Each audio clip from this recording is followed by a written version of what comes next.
Hi dear students, ഇന്ന് നമ്മൾ പഠിക്കാൻ പോകുന്നത് അക്കൗണ്ടൻസിയിലെ തന്നെ ഏറ്റവും പ്രധാനമായിട്ടുള്ള ഒരു കാര്യമാണ്. അതായത് rules of debit and credit. നമ്മൾ പഠിച്ചിട്ടുണ്ട് അക്കൗണ്ടിംഗ് എന്ന് പറയുന്നത് ഒരു ഡ്വൽ ആസ്പെക്റ്റ് കോൺസെപ്റ്റ് പ്രകാരം വർക്ക് ചെയ്യുന്ന ഒരു കാര്യമാണ്. അതായത് ഏത് ട്രാൻസാക്ഷൻ നടന്നു കഴിഞ്ഞാലും അതിൽ രണ്ട് ആസ്പെക്റ്റ് ഉണ്ടാവും, രണ്ട് വശങ്ങൾ ഉണ്ടാവും. അതിലൊന്ന് ഡെബിറ്റും ഒന്ന് ക്രെഡിറ്റുമാണ്. എങ്ങനെ ഒരു ട്രാൻസാക്ഷനിലെ രണ്ട് ആസ്പെക്ട്സിനെ ഒന്ന് ഡെബിറ്റും ഒന്ന് ക്രെഡിറ്റും ആയിട്ടും നമ്മൾ മനസ്സിലാക്കുന്നു എന്നുള്ളതാണ് ഇതിലൂടെ നമ്മൾ അറിയാൻ പോകുന്നത്. നമുക്ക് നോക്കാം എന്താണ് അതിൻ്റെ റൂൾസ് എന്നുള്ള കാര്യം നോക്കാം. അതിൽ ആദ്യമായിട്ട് പറയുന്നത് അസെറ്റ്സ്. അസെറ്റ്സ് നമുക്കറിയാം, അസെറ്റ്സ് ഇൻക്രീസ് ചെയ്താൽ നമ്മൾ അതിനെ ഡെബിറ്റ് ചെയ്യും. ഇതുപോലെ തന്നെ പഠിച്ചു വെച്ചേക്കുക. അസെറ്റ്സ് ഇൻക്രീസ് ചെയ്താൽ നമ്മൾ അതിനെ ഡെബിറ്റ് ചെയ്യും. അസെറ്റ്സ് ഡിക്രീസ് ചെയ്താൽ നമ്മൾ അതിനെ ക്രെഡിറ്റ് ചെയ്യും. ശ്രദ്ധിക്കുക, അസെറ്റ്സ് ഇൻക്രീസ് ചെയ്ത് കഴിഞ്ഞാൽ നമ്മൾ അതിനെ ഡെബിറ്റ് ചെയ്യും. അസെറ്റ്സ് ഡിക്രീസ് ചെയ്ത് കഴിഞ്ഞാൽ നമ്മൾ അതിനെ ക്രെഡിറ്റ് ചെയ്യും. അതുപോലെ തന്നെയാണ് നമ്മൾ എക്സ്പെൻസസ് ആൻഡ് ലോസസ് എന്ന് പറയുന്നത്. എക്സ്പെൻസസ് ആൻഡ് ലോസസ് ഇൻക്രീസ് ചെയ്ത് കഴിഞ്ഞാൽ നമ്മൾ അതിനെ ഡെബിറ്റ് ചെയ്യും. ഇൻക്രീസ് ചെയ്യുക എന്ന് പറഞ്ഞാൽ കൂടുക, കൂടിയാൽ ഡെബിറ്റ് ചെയ്യും. എക്സ്പെൻസസ് ആൻഡ് ലോസസ് ഡിക്രീസ് ചെയ്താൽ, അതായത് കുറഞ്ഞാൽ നമ്മൾ അതിനെ ക്രെഡിറ്റ് ചെയ്യും. ഇപ്പൊ മനസ്സിലാക്കുക, അസെറ്റ്സ്, എക്സ്പെൻസസ്, ലോസസ് മൂന്നും ഒരേപോലെയാണ്. അസെറ്റ്സ്, എക്സ്പെൻസസ്, ലോസസ് ഇത് മൂന്നും കൂടിയാൽ ഡെബിറ്റ് ചെയ്യും, കുറഞ്ഞാൽ നമ്മൾ ക്രെഡിറ്റും ചെയ്യും. അതിന് ഓപ്പോസിറ്റ് ആണ്, അസെറ്റ്സിന് ഓപ്പോസിറ്റ് ആണ് ലാബിലിറ്റീസ് എന്ന് നമുക്കറിയാം. ലാബിലിറ്റീസ് ഇൻക്രീസ് ചെയ്താൽ, അതായത് കൂടിയാൽ നമ്മൾ എന്ത് ചെയ്യും? അതിനെ ക്രെഡിറ്റ് ചെയ്യും. ദെൻ ലാബിലിറ്റീസ് ഡിക്രീസ് ചെയ്താൽ, കുറഞ്ഞാൽ നമ്മൾ അതിനെ ഡെബിറ്റും ചെയ്യും. ലാബിലിറ്റീസ് കൂടിയാൽ ക്രെഡിറ്റ്, കുറഞ്ഞാൽ ഡെബിറ്റ്. മനസ്സിലായില്ലേ? ഓക്കെ. ദെൻ അതുപോലെയാണ് ക്യാപിറ്റലും. കാരണം ക്യാപിറ്റലും ലയബിലിറ്റിയും ഒരേപോലെയാണെന്ന് നമുക്കറിയാം. ക്യാപിറ്റലും അതേപോലെ തന്നെ കൂടിയാൽ ക്രെഡിറ്റ് ചെയ്യും, കുറഞ്ഞാൽ അത് ഡെബിറ്റ് ചെയ്യും. ഇനി ഒരു കാര്യം കൂടെ നമ്മൾ പറയുന്നുള്ളൂ, ഇൻകംസ് ആൻഡ് ഗെയിൻസ്.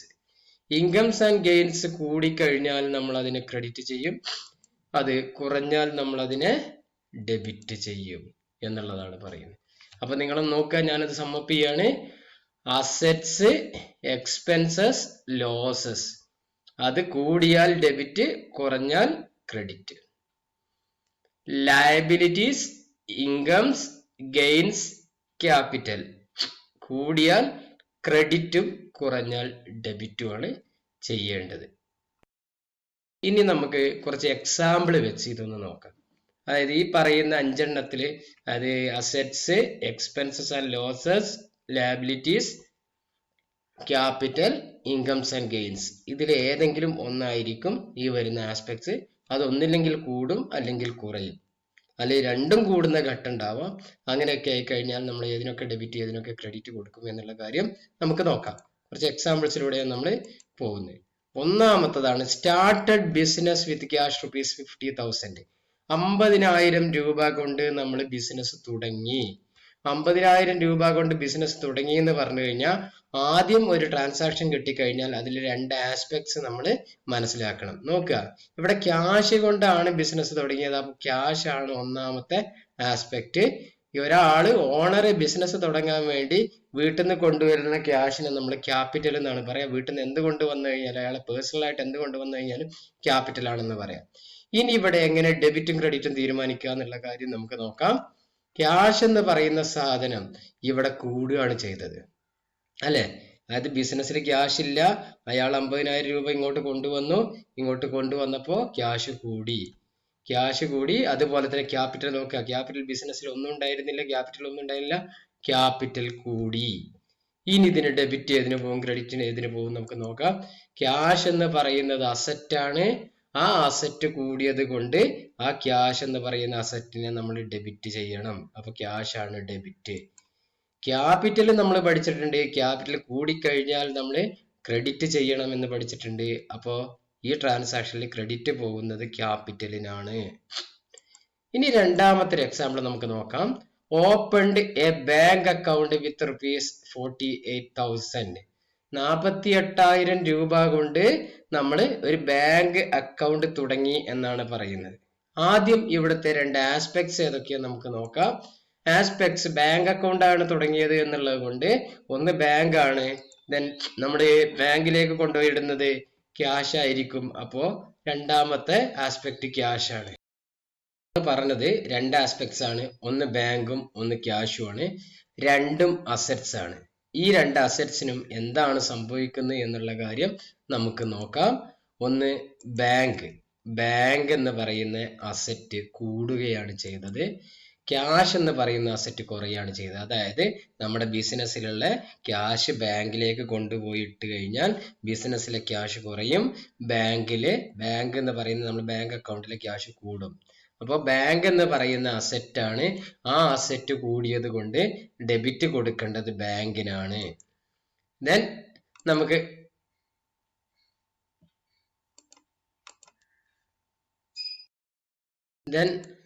നമുക്ക് അടുത്ത കാര്യം പറയുന്നത് ക്യാഷ് എന്ന് പറയുന്ന അസറ്റ് കുറയാണ് ചെയ്തത്.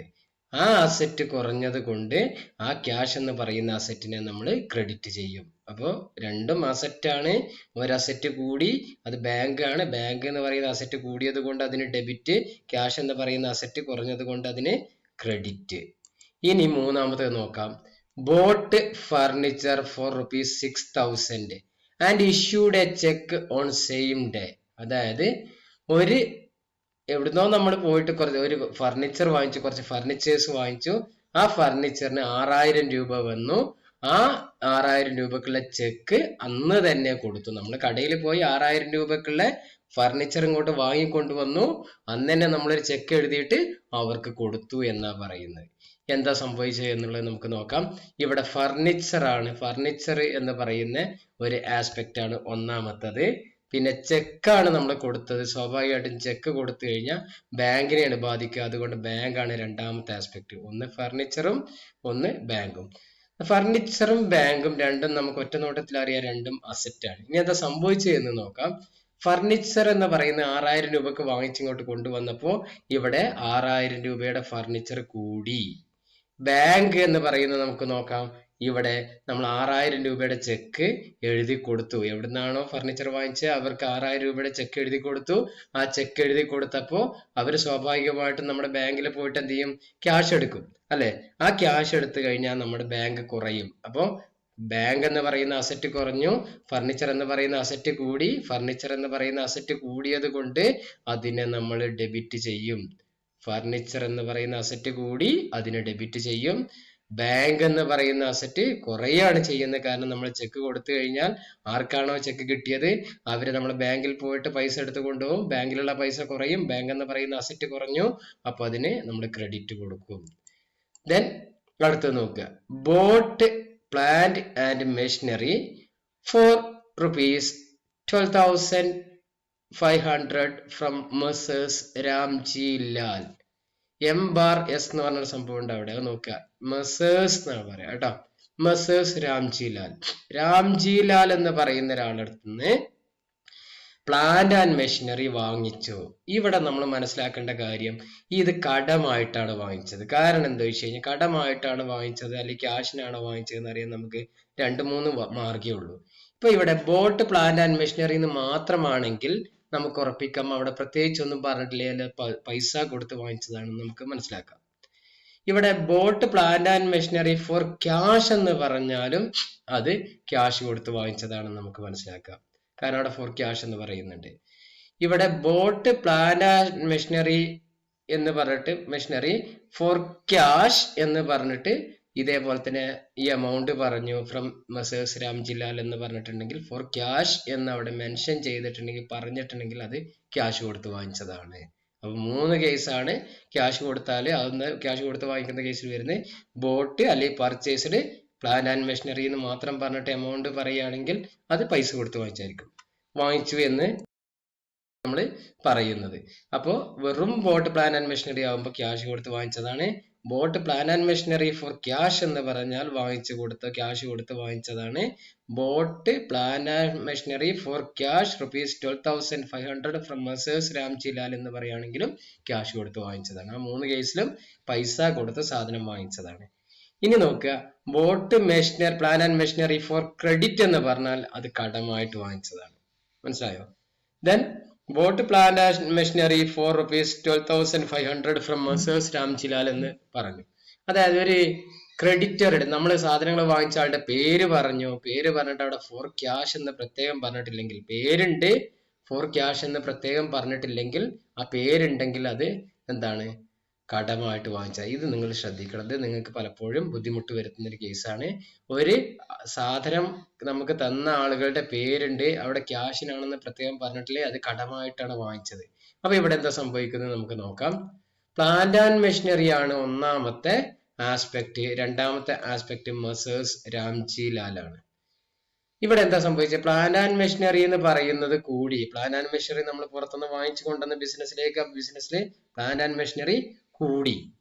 ദെൻ രാംജിലാൽ എന്ന് പറയുന്ന ആള് നമ്മൾ ഒരാളുടെ സാധനങ്ങൾ കടമായിട്ട് വാങ്ങിച്ചു കഴിഞ്ഞാൽ നമ്മൾ അവർക്ക് പൈസ കൊടുക്കാനാണ്.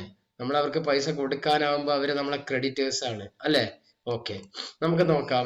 ഈ പ്ലാന്റ് ആൻഡ് മെഷീനറി കൂടി. പ്ലാന്റ് ആൻഡ് മെഷീനറി എന്ന് പറയുന്ന അസറ്റ് ആണ്. ആ അസറ്റ് കൂടിയത് കൊണ്ട് നമ്മൾ അതിനെ ഡെബിറ്റ് ചെയ്യും. പിന്നെ പറയുന്നത് മെസേഴ്സ് രാംജിലാൽ എന്ന് പറയുന്ന ആള് നമ്മള് പൈസ കൊടുക്കാനുള്ള ആളാണ്. നമ്മൾ അങ്ങോട്ട് പൈസ കൊടുക്കാനുള്ള ആളാണ്. അവരടുത്ത് കടം വാങ്ങിച്ചു കഴിഞ്ഞാൽ നമ്മൾ അങ്ങോട്ട് പൈസ കൊടുക്കാനുള്ള ആളാണ്. നമ്മൾ അതിനെ പേരിട്ട് വിളിക്കും. That is creditors. ക്രെഡിറ്റേഴ്സ് എന്ന് പറയുന്നത് ലാബിലിറ്റി ആണ്. അപ്പോ ആ ലാബിലിറ്റി കൂടിയത് കൊണ്ട് നമ്മൾ അതിനെ ക്രെഡിറ്റ് ചെയ്യും. അപ്പൊ ഡെബിറ്റും ക്രെഡിറ്റും മനസ്സിലായിട്ടുണ്ടാവും. ഒന്ന് അസറ്റ് ആണ് കൂടിയത്, ഒന്ന് ലാബിലിറ്റീസ് ആണ് കൂടിയത്. അടുത്തത് goods purchased from messrs Sumit traders for ₹5,500.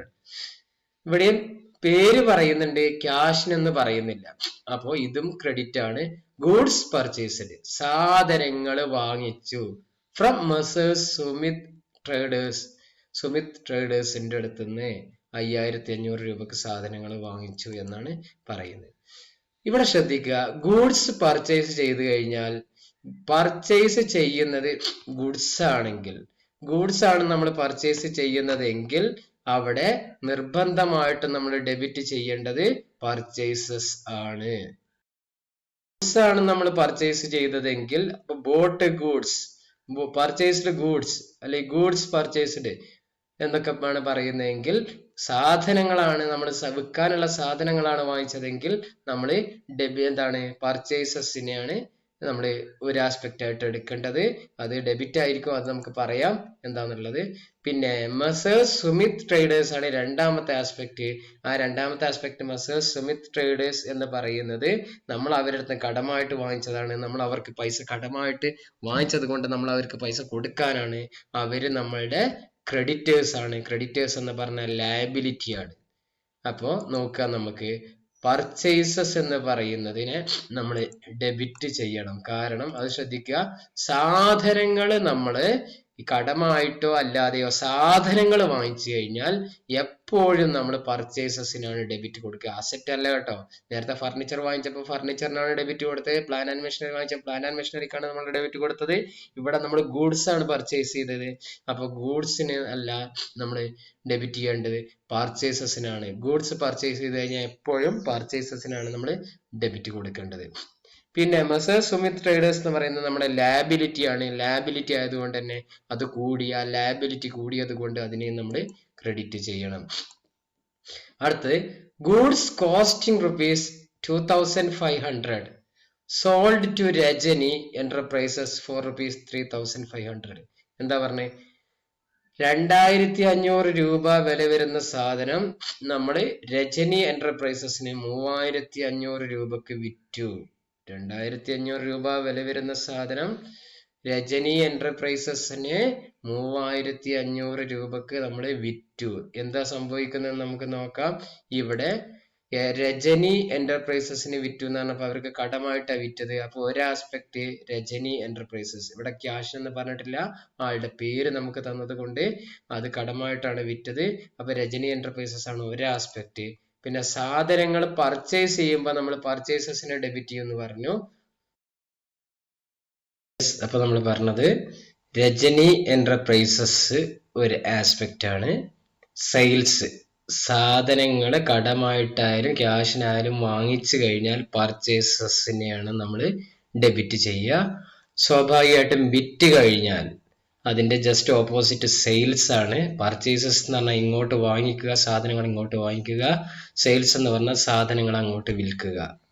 Okay, അപ്പോൾ സെയിൽസ് ആണ് ഒരു ആസ്പെക്ട്. ഇനി എന്താ സംഭവിക്കുന്നതെന്ന് നോക്കാം. ഇവിടെ രജനി എന്റർപ്രൈസസിന്റെ അടുത്തുനിന്ന് രജനി എന്റർപ്രൈസസിന് നമ്മൾ സാധനങ്ങൾ അങ്ങോട്ട് വിൽക്കുകയാണ് ചെയ്തത്.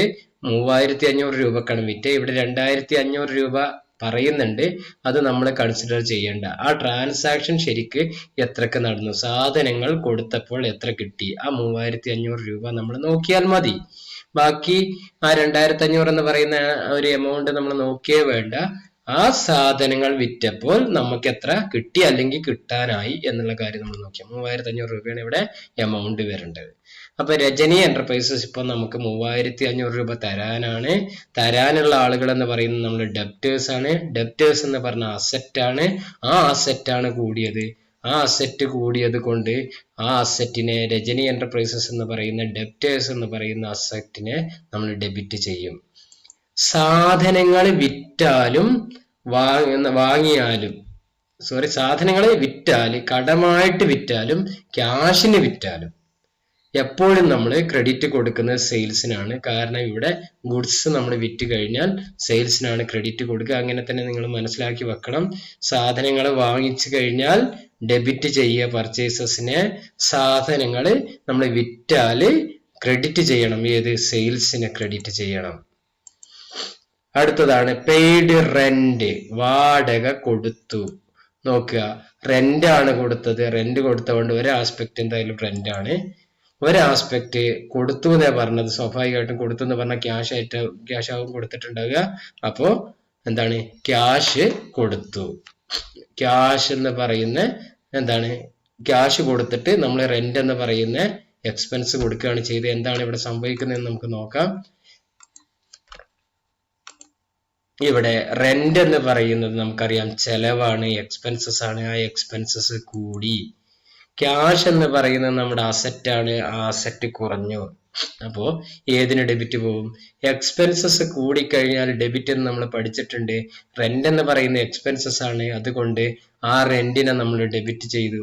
ക്യാഷ് എന്ന് പറയുന്ന അസറ്റ് ആണ്. ആ അസറ്റ് കുറഞ്ഞു. ആ അസറ്റ് കുറഞ്ഞതോടുകൂടി അതിനെ നമ്മൾ ക്രെഡിറ്റ് ചെയ്തു. അപ്പൊ ഡെബിറ്റും ക്രെഡിറ്റും നമ്മൾ ഏതിനാന്നുള്ളത് ഇവിടെ പഠിച്ചു.